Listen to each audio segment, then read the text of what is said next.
번째로 철도노조 여성부 지부의 김승아 지부장님이 과연 4,000일이 지난 우리 여성무원들의 오늘의 모습은 무엇인지 준비를 하셨다고 합니다. 큰 격려의 박수 통해서 맞이해 주시기 바랍니다. 안녕하십니까. KTX 열차승부지부 지부장 김승아입니다. 오늘 이 자리에 모여주셔서 너무 감사드리고요. 저희가 이 토론회를 준비하면서 조합원들 33명을 설문조사를 했습니다. 그래서 지금 현재 승무원들이 어떤 생각을 가지고 있고 어떤 처지에 있는지 한번 데이터를 이용해서 보여드리고자 설문조사를 했는데요. 저도 굉장히 느끼는 게 많았고 되게 재미있는 답변도 있었고 한번 같이 보시면 좋을 것 같습니다. 지금 현재 33명 거의 다 결혼을 했습니다. 그래서 27명이 기혼이고 6명 남았습니다. 아직 싱글로. 그리고 그 결혼하신 분들은 거의 아이들이 한두 분씩 계셔서 아이들의 명수로 다 따지면 28명의 아이가 있고요. 그래서 거의 결혼하신 분들은 거의 한 1명 정도의 아이가 있는 것으로 나타났습니다. 그리고 현재 저희가 대법원에 법원 투쟁을 하면서 각자 생계를 유지하기 위해서 각자 일을 찾았습니다. 그런데 거의 절반에 가까운 사람들은 아직 지금 가정주부로 계시고요. 지금 사실 직장에 다니더라고 하더라도 지금 육아 때문에 일을 쉬어야 되는 그런 상황에 있는 분들이 제일 많습니다. 그리고 한 7명 분이 정규직으로 일하고 계시고 7명들은 거의 프리랜서 분으로 일을 하고 계시고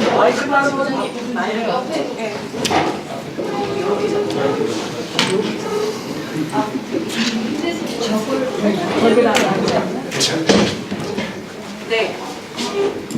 예, 이게 더 낫죠. 7분은 자영업을 하고 계십니다. 네. 그래서 이 일을 통해서 벌어들이는 수입을 제가 조사를 해봤는데요. 사실 가장주부시기 때문에 제 개인적으로 수입이 없으신 분들도 많으시고 저 평균을 내봤더니 95만 원 정도 수입을 가지고 계십니다. 그리고 저희가 지난 4,000일 동안 싸우면서 가장 행복했던 기억 어떤 걸까 물어봤더니 거의 대부분의 승무원들이 1, 2심 판결 승소 때 정말 저희가 싸움이 정당했고 우리가 옳았다는 것을 법적으로 확인받았을 때 가장 기뻤다. 그날 감격스러웠다라는 대답이 제일 많았습니다.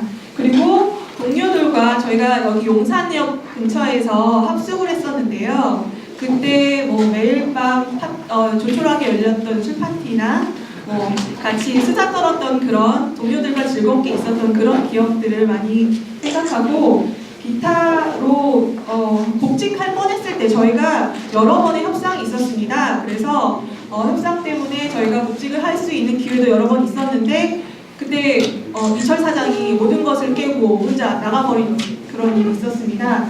그때 이철 사장이 나가기 직전까지는 정말 행복했었다. 그리고 주변에 정규직이 되는 사업장을 보면서 희망이 보일 때 그때 가장 행복했었다라는 기타 의견이 있었습니다. 그리고 가장 슬펐던 때, 가장 힘들었을 때는 2015년 2월 26일 날 저희 대법원 판결로 패소를 했을 때 정말 이제까지 모든 싸움이 부정되는 그런 경험을 했을 때 가장 힘들었다라는 대답이 많았습니다.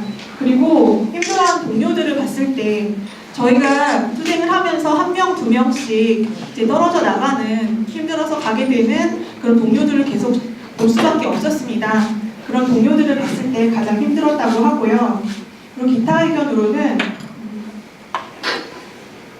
지급 명령 떨어졌을 때, 철탑 농성 있을 때, 그리고 안타깝게도 KTX 승무원들과 함께 농성 투쟁한 시간들이 가장 행복했던 반면 가족들과 함께하지 못했던 시간들, 그리고 큰 딸로서 빈자리를 만들 수밖에 없는 시간들이 지금 생각해보면 가장 마음이 아프다라고 하고요.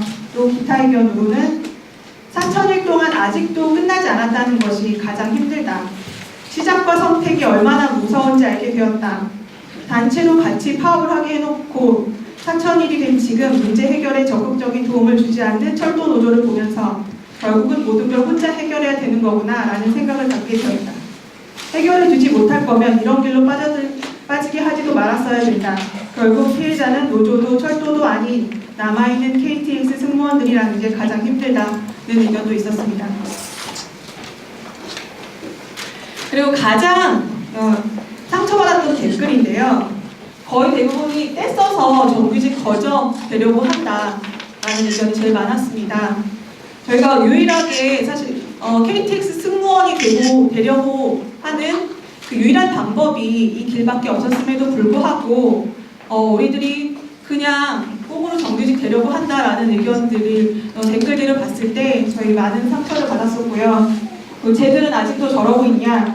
이것들 모두 합쳐가지고 나온 그 댓글이 있었는데 쟤들 아직도 저러고 있냐? 독해서 시집도 못 갈 것이다. 공사 정규직 날로 먹으려 한다. 이런 문장 선 친구가 있었습니다. 그리고 끝까지 해도 안 돼. 그만해. 그리고 댓글을 아예 보지 않는다는 친구도 분명 있었고요. 기타 의견으로는 스튜어디스보다 못생겼네. 이 말 정말 싫어합니다. 사업을 왜 한 거야? 아니면 아이 내세워 감성팔이 하냐 이런 말씀 가끔씩 드는데요. 정말 아이 맡길 데가 없어서 어쩔 수 없이 데리고 오는 건데도 불구하고 그런 말씀하시는 분들이 계십니다. 그리고 뭐 시집이나 가라, 억울한 법대로 해라 이런 의견이 있었는데요. 법대로 해서 됐으면 저희가 이 자리에 있지도 않았겠죠. 그리고 KTX 승무원 투쟁을 통해 내가 얻은 것은 저희가 인생 공부를 많이 했다고 다들 말합니다. 그래서 사회 문제에 관심을 갖고 보게 되었다. 사회 부조리의 목소리를 내기보다는 피해가는 게 낫다라는 되게 여러 가지 방향의 그런 깨달음을 얻었다고 얘기를 합니다. 그래서 세상을 보는 세상을 알고 내가 더 단단해져야 하고 내가 더 능력을 키워야겠다는 깨달음, 그 투표의 중요성, 사회에 대한 다양한 시각을 배웠다는 의견도 있었고요. 그리고 이 싸움을 통해서 함께 투쟁했던 33명의 동지, 이분들이 저희한테 제일 큰 자산인 것 같습니다. 끈끈한 동지애로 뭉친 승무조합원들, 어려움을 함께한 동료, 주위 도움을 주신 고마운 분들을 기억하는 친구들도 많았습니다. 그리고 이 정말 어려운 시간을 이겨내서 생긴 끈기, 인내, 정신력, 투쟁의 경험과 실현 속 고통과 인내를 얻게 됐다라는 친구들도 있었고요. 빚만 남았다라고 대답한 사람도 있었고요. 기타 의견으로는 높은 스트레스로 인해 치솟는 백혈구 수치, 마음의 상처, 어떤 친구는 이런 싸움은 하는 게 아니다 라고 하는 친구도 있었습니다. 또 연대의 힘, 혼자서는 할 수 없는 일을 연대하면 할 수 있다는 것을 배웠다고 한 친구도 있었습니다. 네, 저희가 모두 이런 것을 뽑진 않았지만 이 투쟁을 통해 많은 것을 느끼고 있습니다. 그리고 이 투쟁을 통해서 잃은 것, 가장 많이 꼽아준 것이 시간, 젊은 나의 20대입니다. 20대만이 누릴 수 있는 행복과 추억이 없다는 것. 그 시간에 나는 투쟁을 했기에 평범한 20대, 나의 가장 아름다운 20대를 잃었다 라고 말해준 친구가 제일 많았습니다. 70%에 해당하는데요. 그리고 자존감 및 정신적인 피해. 어떤 친구는 압박감이 심장이 조여오는 것 같은 느낌이 매일 든다. 건강과 웃음을 잃었다 라고 하는 친구들이 많습니다. 그리고 잃은 것은 친구라고 하는데요. 어쩌면 저희가 처음 싸움을 시작했을 때 철도공사가 우리를 흩어놓기 위해서 선착순으로 복귀하는 순서대로 승진을 시켜준다. 이런 식으로 복귀를 회유했었습니다. 그러면서 의견이 갈리는 친구들과 영원히 만나지 못하는 그런 사이가 돼버린 친구들도 많은데요. 이제 그런 친구들도 있고 또 저희에겐 굉장히 가슴 아픈 한 명의 친구가 있습니다. 그 친구를 잃게 된 것, 그것도 여기에 속하고요. 그리고 사회에 대한 믿음이 많이 저희한테 사라졌습니다. 이 세상을 특히나 그 법정 투쟁을 통해서 그나마 1, 2심 때서는 그 정의가 살아있다라는 것을 많이 믿었었는데요. 대법원을 통해서 결국 세상은 이렇구나 라는 것을 깨닫게 된 면도 있습니다. 기타 의견으로는 나의 첫 꿈을 이뤘다. 성실히 한 직장에서 오래 일할 수 있는 기회. 승무원이 되는 게 꿈이었을 뿐인데 고작 2년하고 할 수 없다는 것. 그때로 되돌아가고 싶어도 갈 수 없어 너무 슬프다. 이렇게 얘기를 합니다. 그리고 나서 저희가 투쟁을 통해서 이렇게 많은 것을 이겼는데요. 그리고 나서 저희 2015년 대법원 판결에 대한 말씀을 드리도록 하겠습니다. 그 대법 판결 패소를 예상했나요? 라는 질문에서 90% 30명의 친구들이 전혀 예상하지 못했다라고 말을 했습니다. 예상을 했다라고 한 친구들은 처음부터 정말 희망을 갖고 설마 하는 마음은 있었지만 그 박근혜 정권이 들어서면서 주위에 여러 사건이 나는 것을 보면서 혹시나 하는 불안감을 가졌는데 역시나 하는 그런 결과로 돌아왔다라고 얘기를 합니다. 그 대법원 판결의 패소는 무엇 때문이라고 생각하나요? 했을 때 69%의 친구들이 정치적인 판단이라고 얘기를 했습니다. 왜냐하면 정치 사회적인 큰 문제였기 때문에 이 문제가 이렇게 된 것이다. 다들 그렇게 판단을 하고 계시고요. 철도공사의 로비, 철도 외주화 확대의 정당성을 부여하기 위해 그렇게 대법원에서 판결이 내려는 것이 아니냐라는 의견이 있었고요. 대법원의 문제다, 대법원의 우편향 같은 그런 대답을 한 친구도 있었고요. 기타 의견으로는 중간에 2차 합류라는 게 있는데요. 저희가 1차와 2차로 소송이 두 번이 나눠져 있습니다. 사실 1차는 끝까지 투쟁했던 친구들이 34명이 핵심 소송을 했을 때 이긴 다음에 이제 나간 친구들이 2차로 한 100여 명들이 모여서 같은 소송을 냈었습니다. 근데 그게 우리랑 같이 이제 그쪽 친구들도 1심에서 이겼는데요. 2심 고등법원에서 패소를 했습니다. 그러면서 그쪽에서는 이제 항소를 하고 승무원들이 항소를 하고요.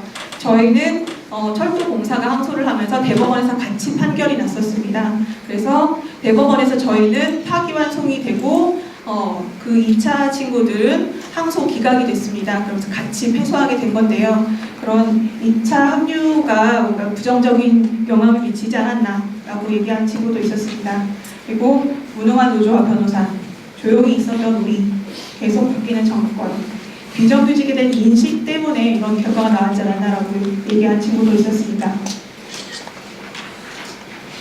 그리고 지금까지 내가 KTX 투쟁을 포기하지 않았던 이유, 사실 저는 이 부분에서 저희 개인적으로 지금 그 대법 판결로 인해서 8,640만 원이라는 그 금액을 철도공사에 다시 되돌려줘야 되는 이런 상황에 있는데요. 그런 문제가 가장 크기 때문에 그런 재정적인 문제를 가장 발목을 잡아서 우리들은 투쟁을 할 수밖에 없게끔 만드는 게 아닌가라고 생각을 했었는데요. 그것보다는 정말 내 아이에게 더 나은 미래를 물려주기 위해, 그리고 KTX 여승무원들이 옳았다, 정당했다, 이것을 승리로 끝내는 것을 보고 싶다 해서 투쟁을 지금까지 이어가겠다고 대답한 친구들이 더 많았습니다.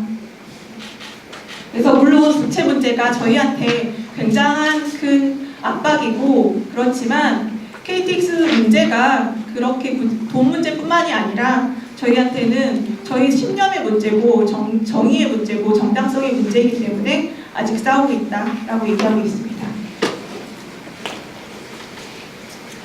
지금 현재는 지금 10년이 지났는데요. 어떤 고통이 있냐라고 물어봤을 때 사실 지금은 어렸을 때는 내 자기 혼자 홀로 단신으로 움직일 수 있었지만 지금은 결혼을 하게 되고 남편이 생기고 시댁이 생기고 아이가 있습니다. 그래서 그 다른 가족들의 반대가 70%를 제일 많았고요.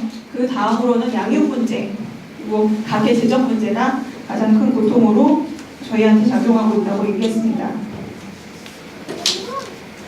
그리고 기타로는 사실 그 8,600만 원 넘는 환급금에 대한 불안감, 빚에 대한 심리적 압박감, 법원에서 오는 우편물로 인한 가족 불편, 항상 채무가 있는 상태라는 심리적 불안감, 우울증 같은 그런 심리적인 불안감들을 가장 많이 또 굉장히 힘든 고통이라고 들어준 친구들이 많습니다. 그리고 저희들이 생각하는 마지막으로 승무 문제를 해결하기 위한 방법은 철도 노조의 조언과 정권 교체를 기본적으로 꼽고 있습니다. 저희 문제는 대법원의 판결을 보시면 알겠지만 정치적이라고밖에 설명할 수 없는 어이없는 판결을 가지고 있습니다.